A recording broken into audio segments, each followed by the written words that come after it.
哋就返巴塞隆拿落船啦。今日咧，我哋就落咗船啦，一早咧成7點鐘就要落船啦。落咗船之後，我哋嚟到巴塞隆拿，咁就諗住會喺呢度咧 stay behind 2日嘅。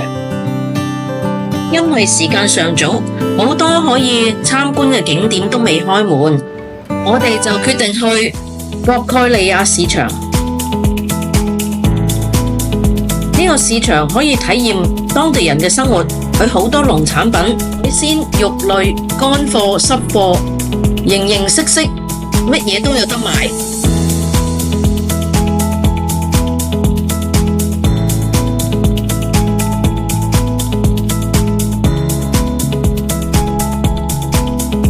我哋咁早嚟到，佢哋都好多仲係開緊檔咋。我哋發現呢，有好多檔口呢都係中國人做生意嘅喎。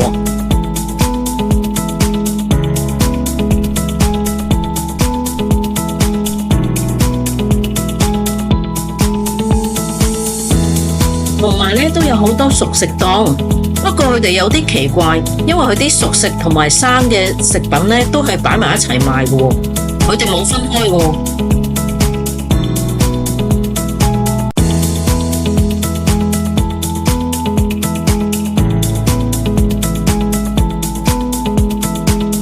覺得咧，當地居民如果唔中意煮飯嘅話，真係可以喺度一日解決晒3餐啊！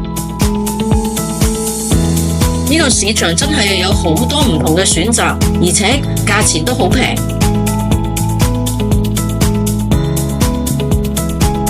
其實咁早我哋都未食得落嘢，不過呢，見到佢呢個雞批又覺得幾得意喎，又買嚟試下先。OK， 半 thank you。歐羅一個，仲可以幫你整熱佢添。我哋買咗個呢個雞批嚟食，整得熱嘅。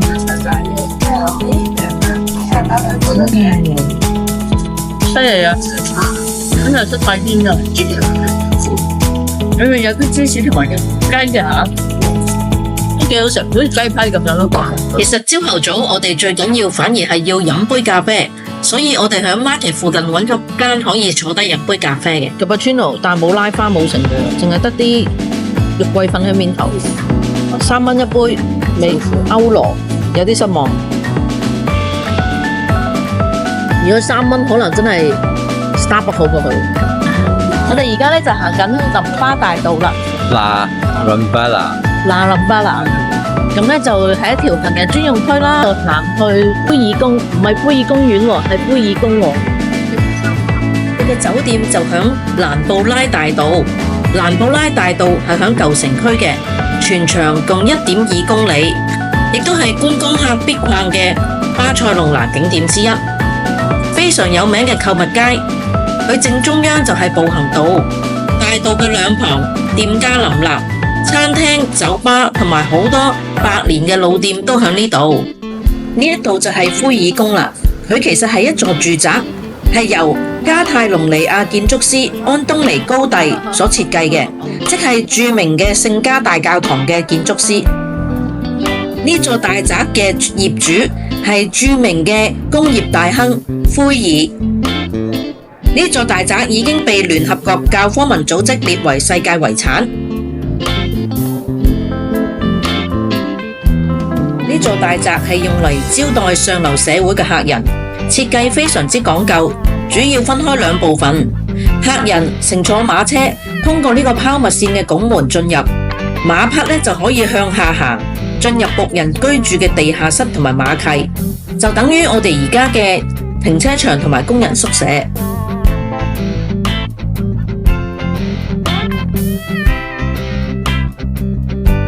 尊貴嘅客人就登上呢條樓梯，去到接待廳。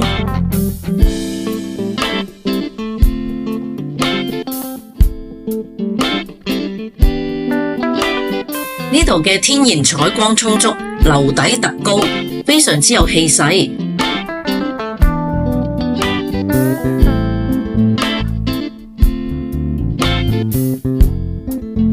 接待廳嘅中央係一個 salon。主人可以通過呢啲小嘅觀景窗，喺樓上睇到佢嘅客人有啲咩衣着裝束，以便根據佢嘅需要調整自己嘅裝束。佢呢個天花板設計好有特色啊，就好似一個夜空咁樣。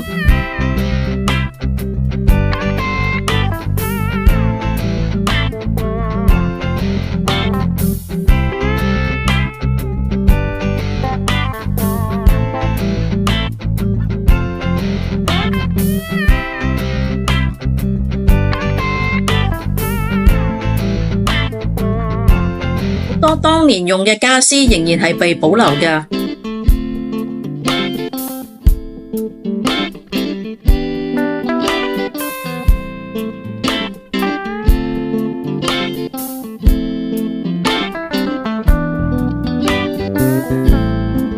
呢間房間就係福爾先生當年用嚟辦公嘅地方。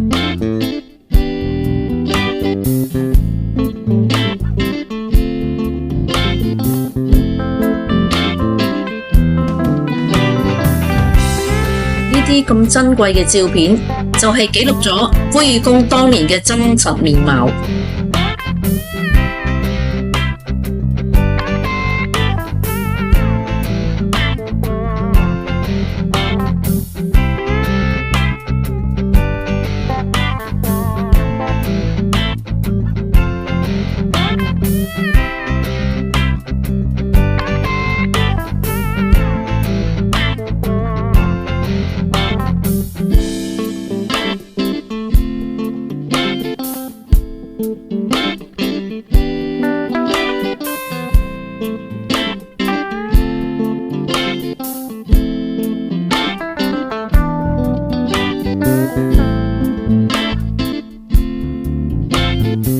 連廁所同埋馬桶都咁靚，鋪滿晒瓷磚。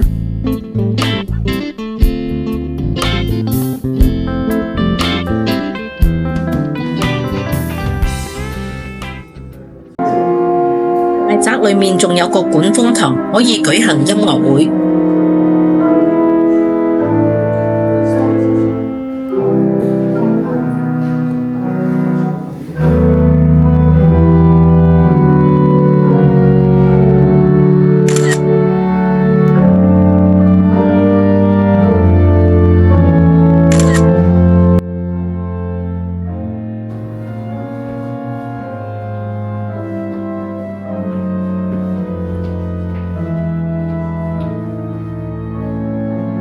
福爾宮嘅入場券係12蚊歐羅，比起高第其他嘅建築物嘅入場券係物超所值。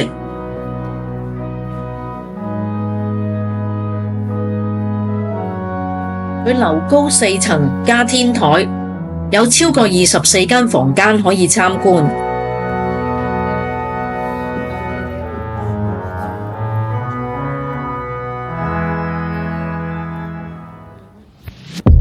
呢棟建築物曾經為咗修整工程被關閉咗長達7年，因此冇乜人喺遊記裏面提起呢個景點。大家對高第嘅聖家教堂、米拉之家、巴特勒之家都耳熟能詳，但係就好似冇乜人聽過福爾宮。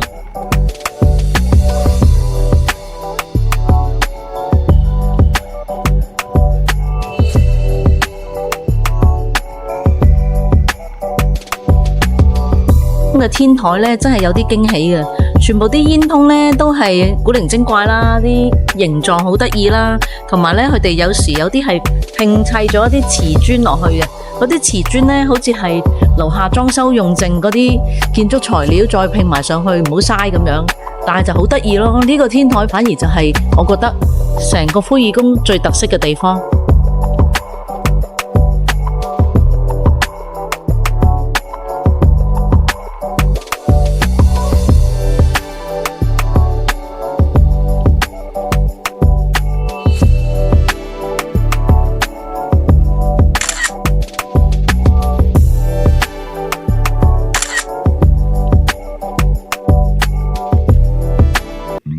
觀完福爾宮，我哋 book 咗下晝先至去畢加索展覽館，所以而家我哋仲有啲時間周圍行下。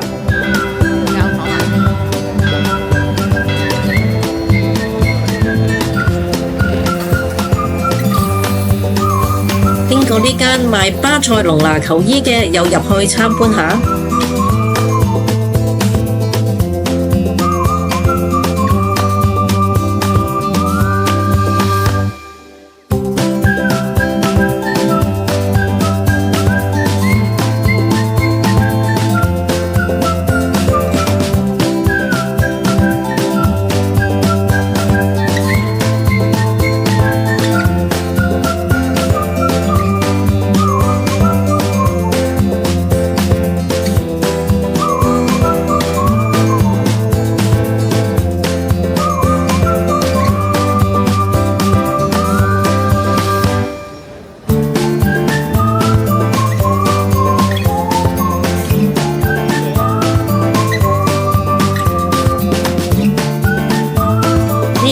貨店喺唔同嘅地方都有分店，好多人都入嚟買手信㗎。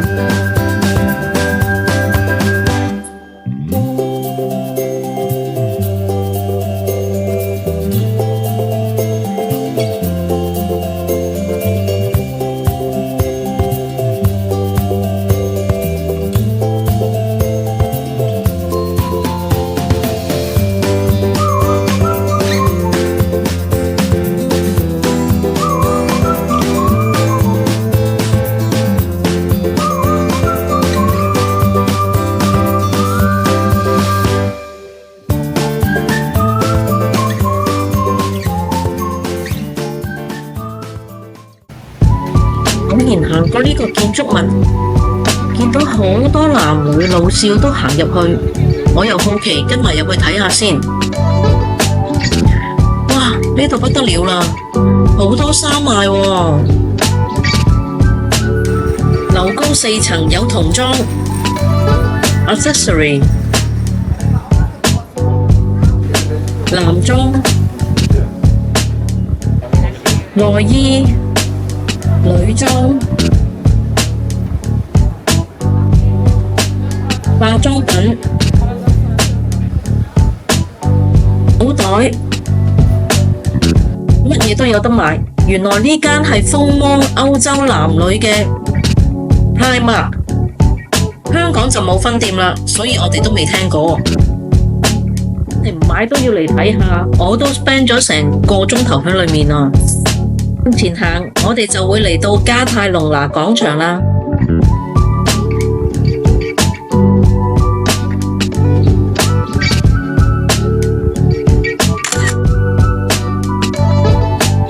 呢一間係巴特洛之家，都係 Gaudi 嘅另一傑作。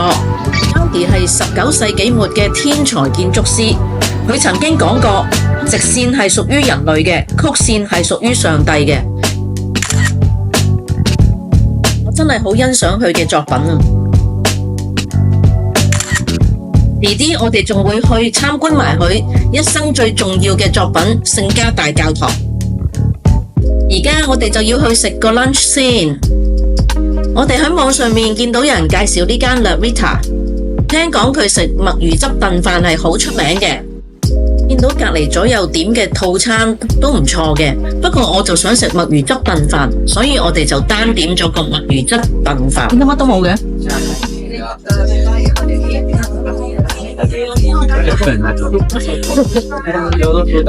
墨魚汁燉飯，但係裏面呢係有啲墨魚喺度嘅，試下先啦。你呢啲酸你加落去。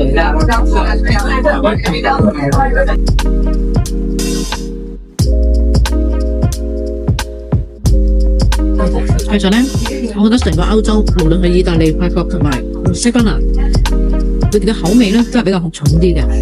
我哋食咁多個國家呢，都覺得佢啲嘢比較鹹啲。呢個墨魚汁，好笑呢，食到嘴黑晒。食完 lunch， 我哋而家就去畢加索博物館啦。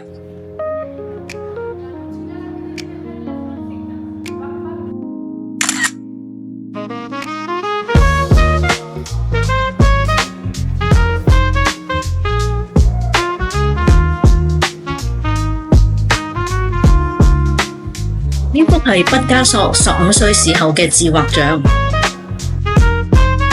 畢加索嘅父親都係一位畫家，專攻自然素描鳥類嘅動物，一生擔任工藝學校嘅藝術教授同埋當地嘅美術館館長。畢加索嘅繪畫風格分為藍色時期，以憂鬱嘅主題同埋冷嘅色調為特徵；玫瑰時期就轉向更溫暖嘅色彩，描繪咗小丑同埋馬戲團嘅表演者。立體主義時期係打破咗傳統嘅透視法，將物體分解成幾何形狀，強調多視覺嘅表現。到咗晚年，佢嘅探索多咗好多風格，包括咗超現實主義同埋表現主義，持續咁樣創作，直至到1973年去世。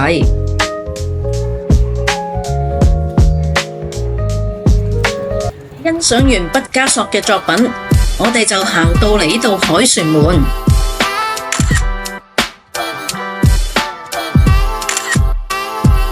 完個卡就諗住返酒店啦。我哋好大膽啊！我哋嘗試呢度搭地鐵返酒店，唔知成唔成功啊？張飛呢兩個發，咁而家我哋買咗2張飛，就根據 Google Map 教我哋點樣行，我哋就咁樣行落去啦。L1，因為呢睇唔明佢啲西班牙，我哋呢一入閘就已經落錯咗月台啦，而家上返嚟又再搵嗰個月台。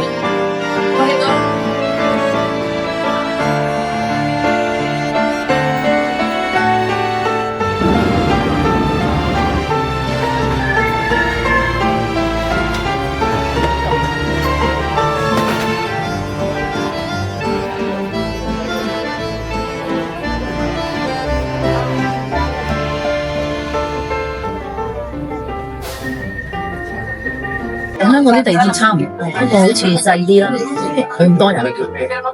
有隻警犬響月台度當值。唔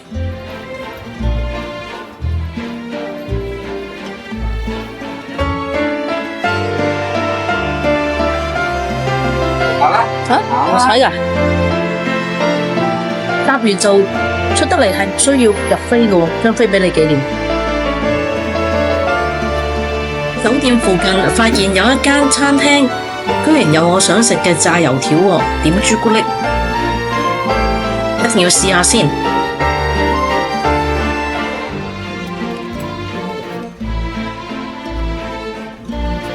試下先。啱炸起啊！個條都好好味喎。呢個油條熱辣辣、鹹鹹地，跟住呢，你點啲朱古力。好味喎，真係好味。又見到呢間 Gelato 好吸引，又要試下啦。食後感，食唔食得出係咩味道？呢個係朱古力。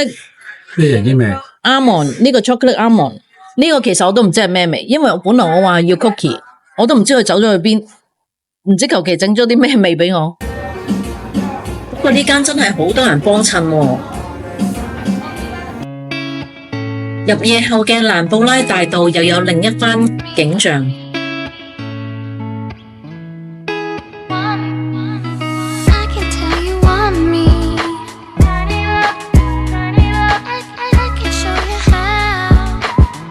一路沿住蘭布拉大道行到尾，經過哥倫布廣場，去到海邊，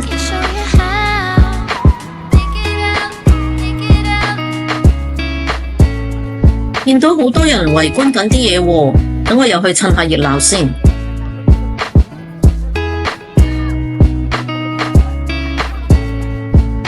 原來呢個碼頭橋係可以伸展嘅。佢等架船離開咗呢，佢就會伸展返出嚟拍返埋岸㗎喇。咁啲人就可以經過條橋行過對岸。呢個設計都幾特別喎，又成為一個觀光熱點啦。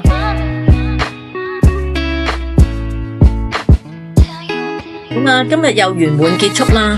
聽日呢，我哋就會去 shopping。我哋訂咗車飛去巴塞隆拿近郊嘅一個 outlet 度 shopping。聽日見。提大家記住訂閱啦，撳埋個鐘仔就知道我下條片幾時出啦。下條片見。